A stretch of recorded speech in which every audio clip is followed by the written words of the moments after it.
I said I wasn't gonna buy anything for Black Friday, but here we are. I have got now a brand new Black Pro Mist filter on my lens. How does it look? Do I look extra dreamy today? What's shaking bacon? I'm Joni Simon, food photographer. Welcome to my studio kitchen. I just recently wrapped photographing 2 cookbooks for clients, and now we are in the process of editing all those photos. And it reminded me that there are a couple of things that I pay close attention to in editing images intended for print versus those that are gonna be living on the web. So let's get into it. Now, this is a photo from a cookbook that was published last year. I can't show you the ones from the most recent shoots because those aren't gonna come out for at least another 9 months. Cookbooks take a long time. But before we dive into the things to watch out for, I wanna tell you all about the sponsor of today's video, Printique. So I discovered Printique several years ago, and ever since they have been my exclusive go-to for all of my printing needs. Now, I was a fan of theirs before they became a sponsor. From family photos to posters in my studio, when I want a top quality print, I go to Printique.com. This year, I actually ordered their new chic and elegant glass prints to give out as gifts to clients, and they turned out beautifully. Now, besides the glass prints, they also offer a wide variety of high-end wall decor options like acrylic, metal, canvas, wood,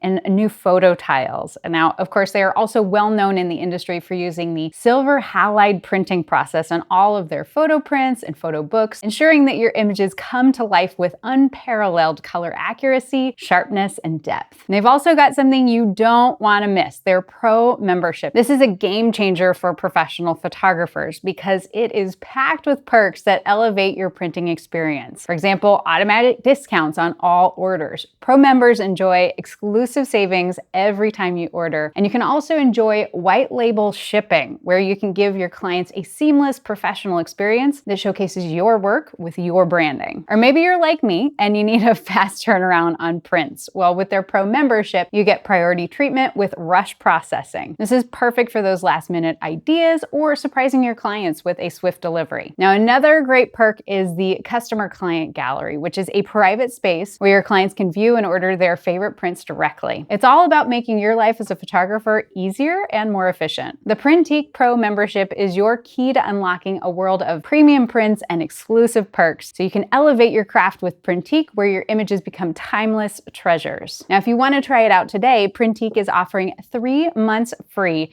if you use the link in the description box below. So thank you again so much to Printique for sponsoring this video. So now let's get back to our image. Now, one thing I do want to say that's similar about digital versus print photos is that you are bringing your creative eye and preferences to the edit. Contrast, color grading, going brighter or darker, editing more saturated or more muted, all of that still applies. So based either on your own personal preferences or the client's preferences, that's gonna guide your creative decisions. Now, you'll see I'm editing in Capture One, which I have been using exclusively since 2020 for shooting tethered and for all of my stills editing. But the things I'm gonna show you are also gonna live inside of Lightroom, which is also a fantastic editing software. Now, if you're brand new to Capture One and wanna learn more about it, I have a previous playlist with some helpful tutorials for getting started, linked down below. So here we are with this sandwich. This was quite a spread and it was delicious. I can vouch for that. But this is the raw photo straight out of camera from my Nikon Z7 with a 24 to 70 millimeter f2.8 lens. And you can see the camera settings down here. I was at 30 millimeters and at f10, 1/200th of a second, because I was shooting this with flash. So that is my camera sync speed. And then ISO 200. And so the very first place that I like to start with an image, particularly when we're going to be printing this image, is to turn on the exposure warning. And I've got a couple ways to do that. I can either come up here into this bank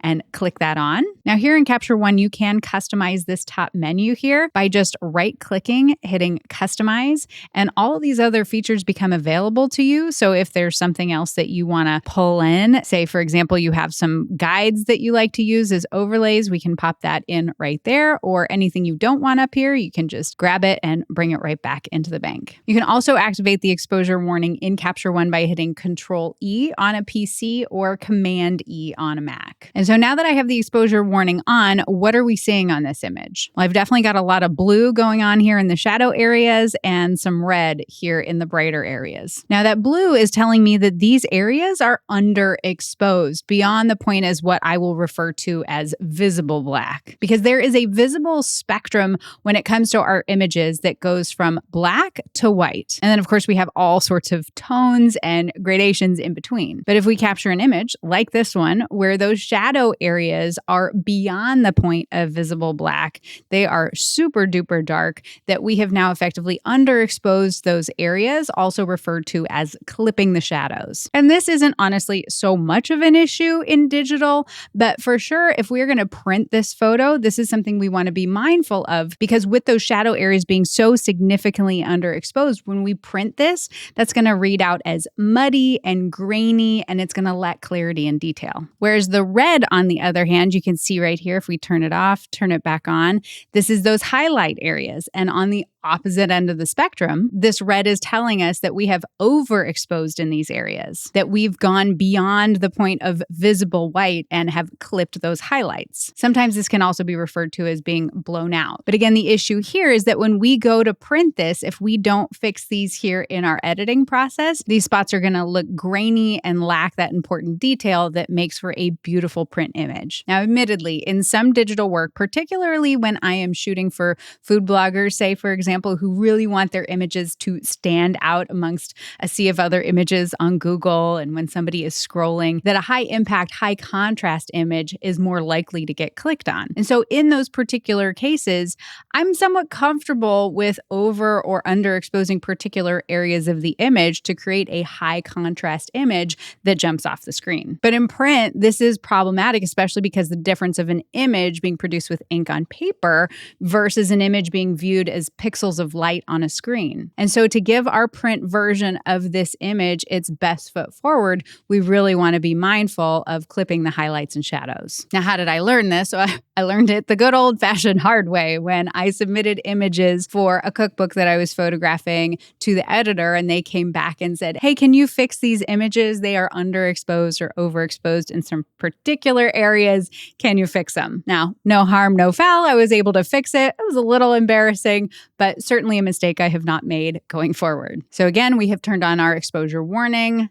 Like I mentioned, Lightroom has this feature as well. If you just hit the J key, it will turn on these highlight and shadow warnings for you as well. So now the question is, well, how do I actually fix this? Well, for the shadows, I could increase the exposure and the shadows go away, but clearly this has ruined the rest of the image and completely blown out our subject. And two, it just doesn't look good. Now, admittedly, as a photographer, I tend to shoot higher contrast images in general. So this is something I need to be especially mindful of compared to other photographers who maybe shoot in lower contrast situations. But let's go ahead and go back, reset this, and I'm going to come here into the high dynamic range area. And if I just take this black slider and I move it to the right, voila, the underexposed areas are no longer underexposed. But now if we zoom into the shadow area, before and after, what are you noticing? Well, if I click on the word black here, that's going to show me what the image looks like without the edit applied. You can see how before we applied this edit, it was just completely black. We can't see any detail, any information, all the visible information there is gone. But when we add that edit back in, well, now suddenly we have texture again. And you can even see the grain in the canvas background that I was shooting with. And so that little adjustment now has brought back the all-important detail to this image. But now what about the clipped highlights? Because we especially can see those here in the bread and on particular parts of the tomatoes up here. Well, we have a number of different options here, but the one that I like to start with is back in the high dynamic range area. And I can just take the highlight slider and slide that ever so slightly to the left. And you can start to see how that brings down those areas. But what's nice, and what you notice how this is different than, say, the exposure slider above, is that it's only affecting those brighter tones in the image. It's not affecting any of our midtones or our shadows. It is purely focusing in on those brighter tones that are present in the image and just bringing them down a bit. But now I will say, sometimes when I do this, and I kind of feel like that in this situation, bringing that highlight slider down sometimes can dull the overall effect of the image. Again, I like things punchy, I like things contrasty. That is my particular style. And I want to preserve a certain amount of that, but again, without overexposing those highlights. And so I'm going to come back in here into this highlight slider, and I'm going to bring it back up just a little bit. You can see we've kind of knocked it down down a bit from where we started, but I don't want to completely flatten my image. So now what I'm going to do is come down into the tone curve, which is also a tool inside of Lightroom. Most photo editing apps will have something like this. And this is where we can have a greater degree of control over the way that our highlights, our midtones, our darker tones, our shadows, how those all appear by manually adjusting them inside of this curve. And what do we know about this curve is over on the left represents all the darker tones in the frame, and on the right is all the lighter tones in the frame. So our shadows are over here, our highlights are over here, and you can see how they are plotted on this graph. And you can see, yeah, we've got a lot of dark tones present in this image. This is a pretty moody image. That was definitely the vibe for this cookbook. She wanted moody and cozy and something that makes you just want to bundle up and spend time with family. And so what I know is that if our brightest highlights are represented here on the far right, if I just take this little dot that's right here representing our brightest brights in the image, and I just cinch that down ever so slightly. I mean, I can pull it significantly down. What do you see? Well, it takes the whole image down. But if I'm just up here and I just inch that down ever so slightly, suddenly those little highlight warnings have disappeared. But now that I've done that, I want to bring just a little bit of that contrast back. So I'm going to drop a line right here. You see this little point? This is representing kind of, again, brighter tones in the image because of where we are residing on this graph. And I can just bring those up ever so, like if I bring them up, this is where in editing you do extremes and you see what it affects. You can see I can pull this all the way up. I don't want to do that. I just want to bring it up ever so slightly just to bring a little bit of that punch back. It is pretty remarkable when we get into the tone curve how ever so small slight adjustments can really yield a big impact. So I've brought those highlights back up, but you can see we are still within an acceptable range. Our exposure warning is turned on, but we are not seeing any red spots anymore. Oh wait, just kidding. We still have one right here. Let's nail that. So if I just come in right here and bring that down. There we go. And now we are back within the acceptable range. We are looking good. So now I have really dialed in those over and underexposure issues that I was having with the original version of the raw image. Now I'm going to go in and do my additional edits just from a standpoint of color, style, contrast, all those other things. I am going to keep the exposure warning on though, because as I make additional edits, sometimes those can push the highlights or push the shadows. And so we want to be mindful as we continue to make edits, not to, again, go out of the bounds of what's going to be visible and looking good for print.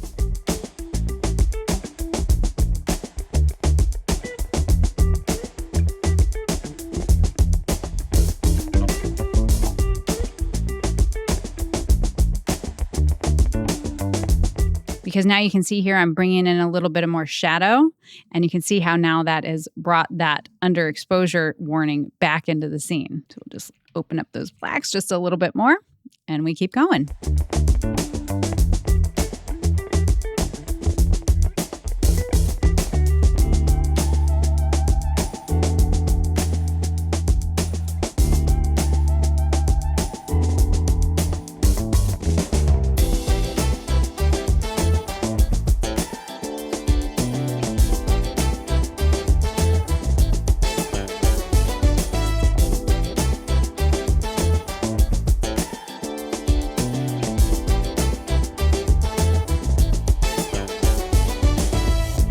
So here we have our final image, and I'm going to do the before and the after. Here, let's turn the exposure warning off so we can get a true sense of that before and after, before, after. Very nice.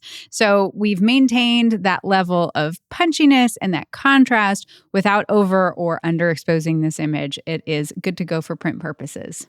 And so now we are good to go for export. Now, when it comes to exporting images for print, there's not a universal setting or recipe that will work for all printers. Every printer is different. Different types of paper, different kinds of ink, processes, so much affects the look when a photo is printed. And so what I do every single time I'm working with a client who is printing the work is to find out what their designer or their printer recommends for those export settings. So for example, some cookbooks, the designers have requested TIFF files. Other times they want full resolution JPEG files. Sometimes they want Adobe RGB color space, but then I've also had some that wanted it in sRGB and they do the color correction on their end. But my best advice is to never assume, always ask what they need. Now, I also always recommend, no matter what, even if I follow their specs perfectly and the image looks amazing on a screen, I still recommend that the client should get a hard proof of the image or of the book of what did I write for myself? You wrote your own script. You should be able to follow it.